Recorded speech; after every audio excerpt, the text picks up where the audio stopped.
Hello guys, welcome back to Kanun Chala. I'm Amanda for Current Affairs and Legal GK and we are back with a new video. So guys, जैसे कि हम पढ़ रहे हैं about the modern India and the inventors in India, तो पहले हमने last video में कवर करा था about the Portuguese. आज की वीडियो में हम करने वाले हैं about the Dutch, the Danish and also about one of the important one that is the French. तो इन सब के कॉलोनाइजेशन के बारे में, इन लोगों का establishment and the consequences of living in India, ये सारी चीज़ें आज हम पढ़ने वाले हैं। तो बेसिकली अगर हम इन शॉर्ट फॉर्म में देखें तो बेसिकली इन लोगों का इन्वेट कैसे हुआ था इन इंडिया में। तो बेसिकली सबसे पहले था इनका ट्रेड का and that is mostly in the spice trade करने के लिए, वहाँ पे अपना कब्जा करने के लिए ये लोग इंडिया में आते थे, अपना कॉलोनाइजेशन बढ़ाने के लिए ये लोग इंडिया में आते थे। तो सबसे पहले हम कवर करने वाले हैं आज की वीडियो में about the Dutch invade in India, फिर उसके बाद पढ़ेंगे हम about the Danes and the lastly about the French. So guys, before moving forward towards the video, like the video, hit the bell icon, also share it to others, also hit the bell icon so as soon as a video is uploaded you can get the notification. तो चलिए discuss करते हैं इन सब के बारे में through a presentation. Let's move forward to the video. तो चलो गाइस, अब हम देखते हैं about the Dutch establishment in India. तो अगर हम बात करें इनका एस्टैब्लिशमेंट कहाँ से स्टार्ट हुआ था, तो 1605 से इनका एस्टैब्लिशमेंट स्टार्ट हुआ था इन इंडिया में। एंड इनकी जो फर्स्ट ट्रेडिंग पोस्ट थी वो थी मसूलीपट्टनम में, जो कि अब उसको नाम ना जाता है बाय द मछलीपट्टनम। ठीक है, 1612 में इन्होंने एक फैक्ट्री स्टैब्लिश की थी पुलिकट में, जो कि चेन्नई के पास में थी। 1661 में इन्होंने एक्वायर किया था क्यूलोन को, जिसको आप कोलम के नाम से जानते हैं, फ्रॉम द पोर्तुगीज। एंड 1663 में इन्होंने कैप्चर किया था कोचिन को from the Portuguese.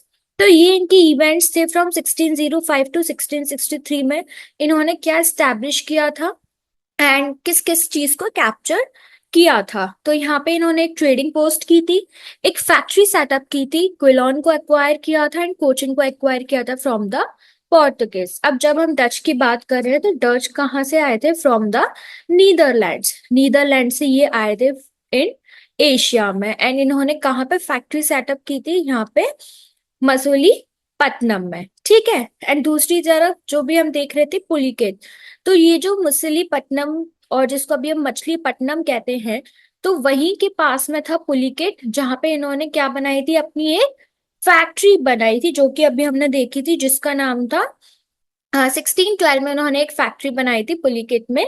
And Masulipatnam में उन्होंने सबसे पहले क्या किया था? कैप्चर किया था। ठीक है, तो आई होप आपको मैप से ये समझ आया हो कि कौन कौन सी जगह कहाँ पे है, कि ये जो नीदरलैंड से ये डच लोग आए थे, एशिया में आए के मसूलीपट्टनम में इन्होंने कैप्चर किया था। सबसे पहले यहाँ उन्होंने अपनी ट्रेडिंग की वो बनाई थी, फिर पुलिकेट में जाके इन्होंने एक और सेटअप बना लिया था, जो कि मसूलीपट्टनम के पास में था। ठीक है, फिर उसके बाद अब हम आगे देखते हैं कि ये जो एंग्लो डच राइवलरी थी ये कैसे हुई थी। तो पहली बात, कॉजेस क्या थे इस राइवलरी के? क्योंकि ऑलरेडी यू नो कि यहाँ पे पहले से ही बाकी सारे अदर एरियाज के लोग भी थे। जैसे हमने पहले बात की थी कि पोर्तुगल लोग भी थे, जो कि पोर्तुगीज से आए हुए थे। ठीक है, ऑल्सो हमने इसके पहले पढ़ा था फ्रॉम द यूरोप, ये जो पोर्तुगीज आए थे, फिर उसके बाद डच आए थे, तो इन लोगों में राइवलरी भी होती थी। अब यहाँ पे इंडिया में स्पाइस का ट्रेड बहुत अच्छा होता था, तो हर कोई यहाँ पे जो स्पाइस ट्रेड था उसके लिए यहाँ पे ट्रेडिंग करना चाहता था। एंड ज्यादा लोग होने की वजह से यहाँ पे कंपटीशन भी बहुत ज्यादा थे। तो इन्होंने किस चीज में स्पाइस ट्रेड करा था? पेपर, नेटमग एंड क्लोव्स जो होते हैं, इनको जो हमारे इंडियन वेजिटेबल के one of the most spices, important spices होते हैं, तो यहाँ पे मार्केट में कंपटीशन क्रिएट हो गया था इसके लिए, इसकी वजह से राइवलरी होने लगी। अब क्योंकि एक्सपोर्ट इंपोर्ट होता था, तो ट्रेड रूट्स एंड स्ट्रैटेजिक जो पोर्ट्स बनाए जाते थे इनके ऊपर भी होने लगी। क्योंकि कहीं ना कहीं हम देखें, जो हमने पोर्तुगल में पढ़ा था हमारी लास्ट वीडियो में, पोर्तुगीज लोगों में, उनने भी यहाँ पे ट्रेड का स्टार्ट किया था। यहाँ पे उन्होंने we can say trading start की थी, ऑल्सो स्पाइस ट्रेड चालू किया था। फिर इन्होंने अपना कॉलोनियल एम्पायर भी बढ़ाने की कोशिश की थी। वहां पे पोर्तुगल लोगों ने भी अपना कॉलोनियल एम्पायर बढ़ाने की कोशिश की थी। तो कहीं ना कहीं दोनों में राइवलरी स्टार्ट हो गई थी। अब हम देखते हैं की इवेंट्स क्या थे। तो अम्बोयना मसाकरे हुआ था 1623 में, जिसमें डच के लोगों ने मसाकेट किया था 10 इंग्लिश मैन को इन इंडोनेशिया, स्पार्किंग टेंशंस। इसके बाद डच के लोगों ने 10 इंग्लिश मैन को मार दिया था, जिसके बाद काफी टेंशंस बढ़ गई थी। फिर हुआ था एंग्लो डच वॉर, जो कि 1652 से 1674 तक चला था। फिर 1780 से लेके 1784 तक चला था। अब ये जो सीरीज चल रही थी, ये सिर्फ और सिर्फ ट्रेड को बढ़ाने के लिए और अपनी कॉलोनीज एस्टैब्लिश करने के लिए हो रही थी। फिर आती ट्रीटी ऑफ लंदन 1814 में, जिसमें ब्रिटिश ने रिकॉग्नाइज किया डच कंट्रोल ओवर इंडोनेशिया। ठीक है।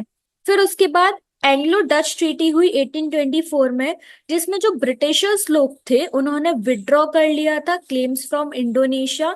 एंड उसके बाद डच लोगों ने रिटायर कर दिया था खुद को फ्रॉम द इंडिया। इसके बाद वो इंडिया से जाने के लिए उन्होंने रिटायरमेंट बोल दिया था। अब कॉन्सिक्वेंसेस क्या क्या हुए थे। अब डच ने फोकस किया था इंडोनेशिया पे, that is Dutch east Indies. Britishers लोग फोकस करते थे on India and other Asian territories.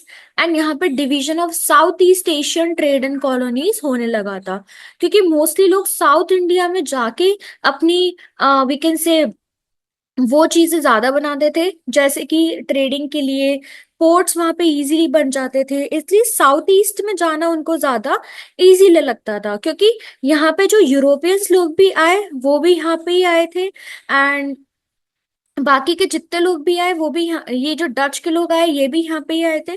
तो बेसिकली यहाँ पे होता क्या था, ये पोर्टिंग था, यहाँ पे पोर्ट फैसिलिटीज ज्यादा थी, क्योंकि नॉर्थ में तो सिर्फ इन माउंटेन से ही कवर्ड है ये बाकी सारी चीजें।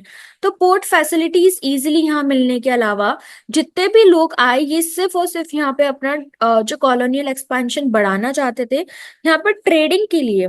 ठीक है। एंड रूट्स यहाँ पे ज्यादा थे। तो ये कॉन्सिक्वेंसेस होते जा रहे थे यहाँ पे। अब डच की प्रायोरिटीज क्या थी, जो डच लोग थे उनकी क्या प्रायोरिटीज थी। ठीक है।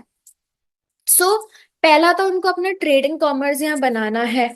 एंड जो स्पाइस मार्केट है इन इंडिया में, जो स्पाइस मार्केट था उस पे अपना कंट्रोल जमाना था।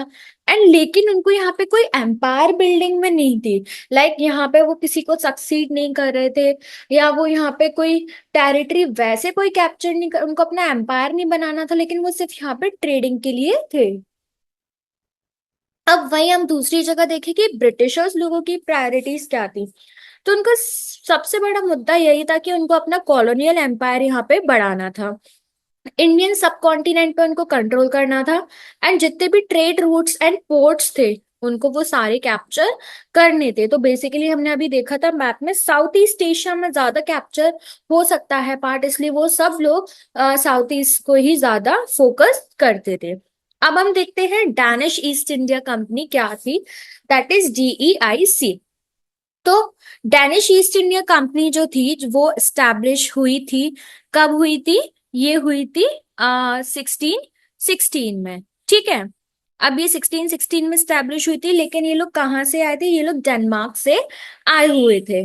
अब अगर हम बात करें इनके सेंटर्स कहाँ थे, तो ट्रैंक्यूबार, ठीक है, जो कि तमिलनाडु में था 1620 में। फिर इसके बाद इनका बना था सिरमपुर, जो कि वेस्ट बंगाल में था 1755 में। एंड ये इनके अदर इस्टेब्लिशमेंट थे जो कि इन्होंने टाइम टू टाइम अपने बना रखे थे इन इंडिया में।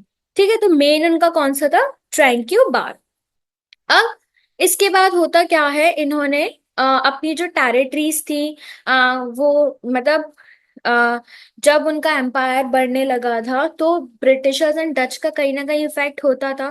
तो वो लोग अपनी टेरिटरीज को बेचने लगे थे, and उनकी भी पावर डिक्लाइन होने लगी थी इन इंडिया में। 1845 में इन्होंने काफी सारी टेरिटरीज जो थी अपनी सोल आउट कर दी थी to the British East India company में। ठीक है। 1868 में क्या हुआ था, 1868 में जो डेनमार्क था उन्होंने आ, अपने राइट सोल्ड कर दिए थे, किसको, निकोबार आइलैंड को, टू ब्रिटेन, जो कि ब्रिटिशर्स लोग थे फ्रॉम ब्रिटेन। एंड 1869 में ऑफिशियली इन्होंने डैनिश इन्वॉल्वमेंट अपना छोड़ दिया था इन इंडिया में। ठीक है। तो अभी हमने पोर्तुगीज का पढ़ा था लास्ट वीडियो में, फिर हमने डच का पढ़ा था, अभी हमने डैनिश लोगों का पढ़ा था। तो जो डेन्स थे इनका कुछ ज्यादा रूल आउट नहीं चला था। अब हम इसकी लेगेसी देख लेते हैं कि ये लोग आए थे तो इनका क्या क्या इफेक्ट हुआ था इंडिया में।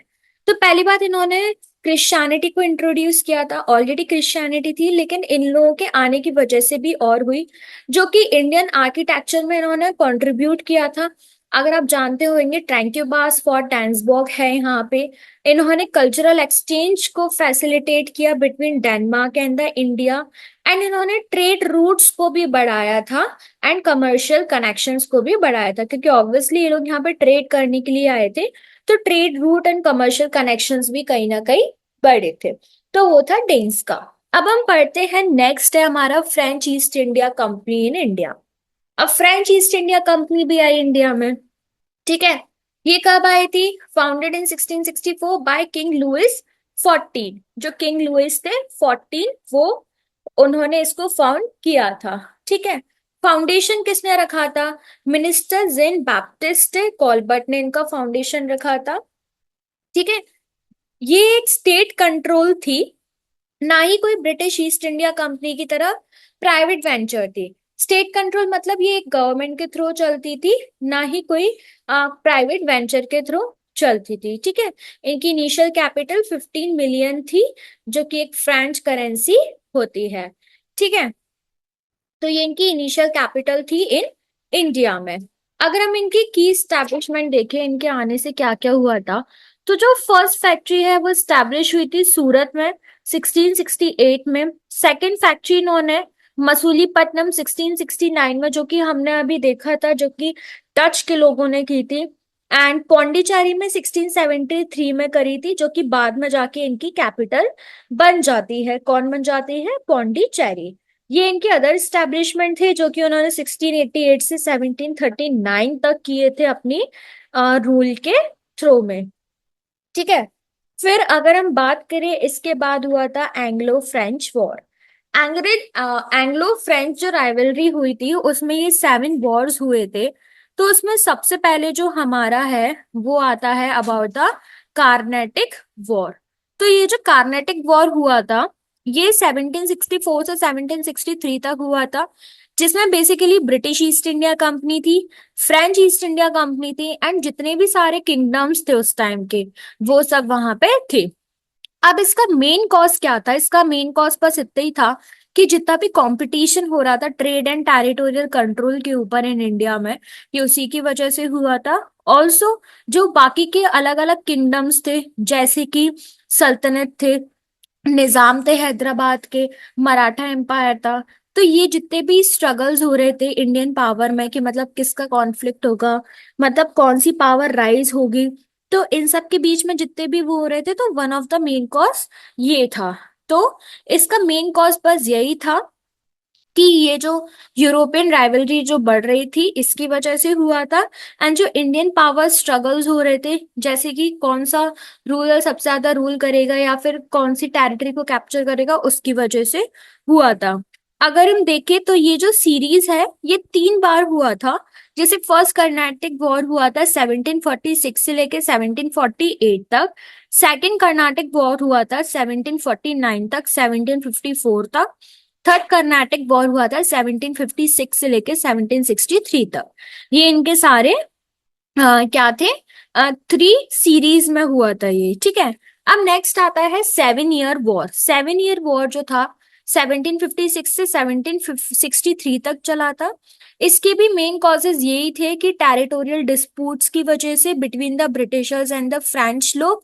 एंड ऑल्सो इसमें जो ट्रीटी हुई, मतलब इसमें जो की इवेंट्स हुए थे कुछ कुछ, तो यहाँ पे कुछ फोर्ट्स को कैप्चर किया गया था, कुछ फोर्ट्स को जीता गया था, कुछ हारा गया था।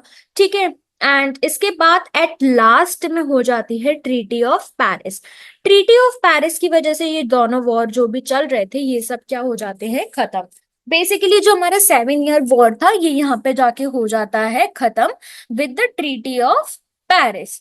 तो ये मैंने आपको इन शॉर्ट में बता दी। अगर आपको इनकी पूरी वीडियो चाहिए तो you can comment down in the comment section.